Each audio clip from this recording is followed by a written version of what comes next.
महू में जय बापू जय भीम जय संविधान की एक रैली करने जा रही है। इस रैली में कांग्रेस के कई दिग्गज नेता भी पहुंच रहे हैं। इस दौरान रैली पर प्रतिक्रिया देते हुए कांग्रेस सांसद दीपेंद्र हुड्डा का कहना है कि राहुल गांधी के नेतृत्व में कांग्रेस विपक्ष की सकारात्मक भूमिका निभा रही है, संविधान की रक्षा के लिए आगे बढ़ रही है। वहीं बीजेपी को निशाने पर लेते हुए कांग्रेस सांसद ने कहा कि लगता है कि सत्तारूढ़ भाजपा को संविधान शब्द से दिक्कत है। यूसीसी को लेकर देश में इस समय फिर से चर्चाओं का बाजार गर्म है। राजनीतिक दलों और उनके नेताओं द्वारा इस पर लगातार बयानबाजी की जा रही है।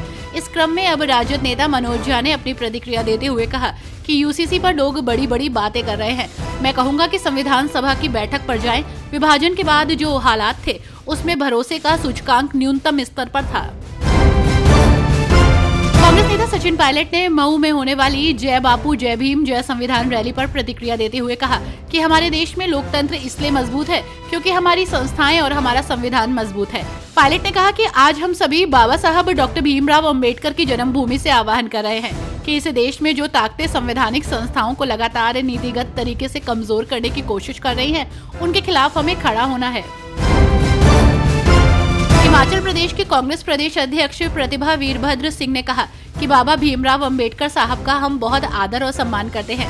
वो हमारे लिए बहुत ही सम्मानित रहे और उन्होंने हमारे संविधान को बनाया, एकता का संदेश दिया कि हम सबको मिलजुल कर रहना चाहिए। आज उनके जन्म स्थल पर जाकर हम इस दिवस को मनाना चाहते हैं। मध्य प्रदेश कांग्रेस अध्यक्ष जीतू पटवारी ने कहा कि जब संविधान बचाने की बात होगी तो कांग्रेस पार्टी का हर सदस्य इसके लिए हमेशा तैयार रहेगा। आज भाजपा फिर आरक्षण पर सवाल उठा रही है, संविधान संशोधन की बात कर रही है और अमित शाह जी ने साजिश के तहत अंबेडकर जी का अपमान किया। वे 400 पार नहीं कर पाए, इसलिए वे इस पर अपनी खींच निकाल रहे हैं। आम आदमी पार्टी के नेता सौरभ भारद्वाज ने कहा कि दिल्ली के लोगों के लिए ये सरकार हमेशा से काम करती आई है। जो लोगों की मूलभूत जरूरतें हैं जैसे बिजली, पानी, शिक्षा, स्वास्थ्य, महिलाओं के सशक्तिकरण, गरीबों के उत्थान और मिडिल क्लास के लिए सेवाओं का प्रावधान, इन्हीं सभी पर आम आदमी पार्टी का मैनिफेस्टो आधारित होता है। आम आदमी पार्टी का मैनिफेस्टो जनता की आवाज होता है।